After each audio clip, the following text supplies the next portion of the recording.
I'm not kidding when I say that diabetes is one of the best things that ever happened to me.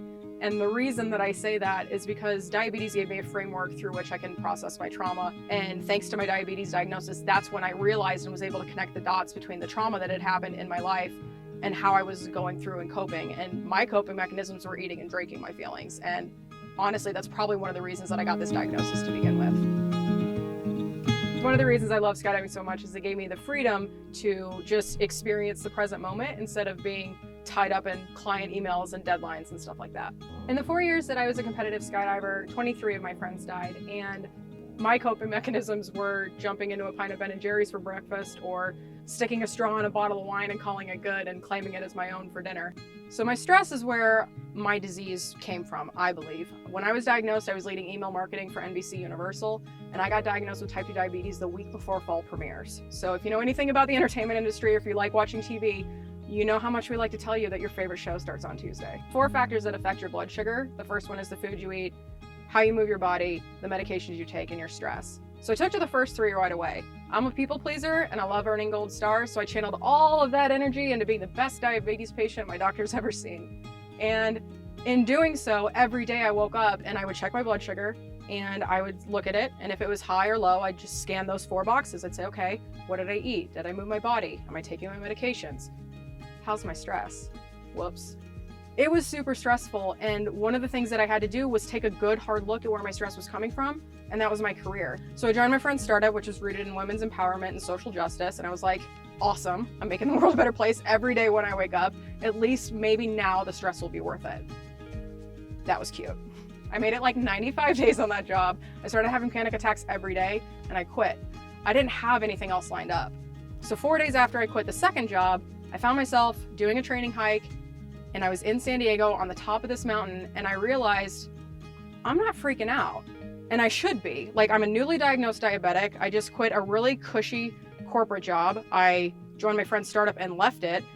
Why am I not freaking out?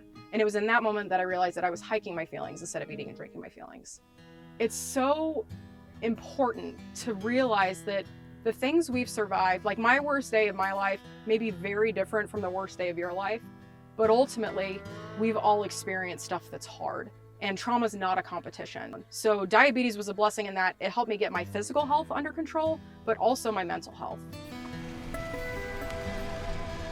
So growing up and in my marriage, food is a way that you show love. And when I got diagnosed with type 2 diabetes, I will never forget, shortly after my diagnosis, it was Barry and I's anniversary, and we went to one of our favorite restaurants in San Diego, and I sat in the booth at Juniper and Ivy, and I wept over the menu, like full sob, because I didn't know, like, can I eat any of this stuff? If I eat these oysters, like, does that make my blood sugar go up and down? Like, I hadn't had time to like dial in my nutrition plan yet.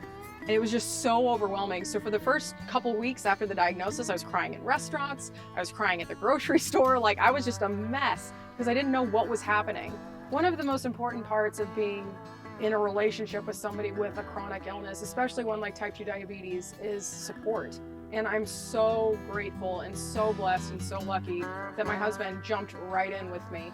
Barry did everything that I needed to do to manage my diabetes. He did the exact same thing for himself. So I had been eating a little bit like a 12-year-old boy before we started getting diagnosed with diabetes. So he took one for the team and helped me clear out the fridge, clear out the freezer, and he jumped right in with like whole foods, plant-based, feeling great.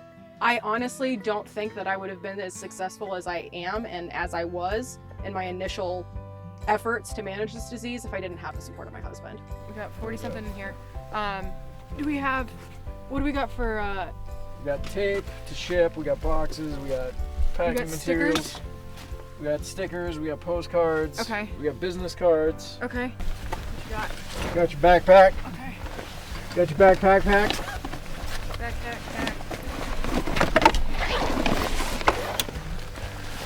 Here's mine. Okay. Do you want anything else on here? What are we doing for dinner tonight? Gnocchi? Yeah.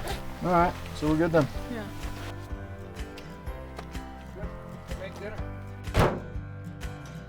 I was all in on the American dream that my parents had set out for me. Like, this is the path you should go.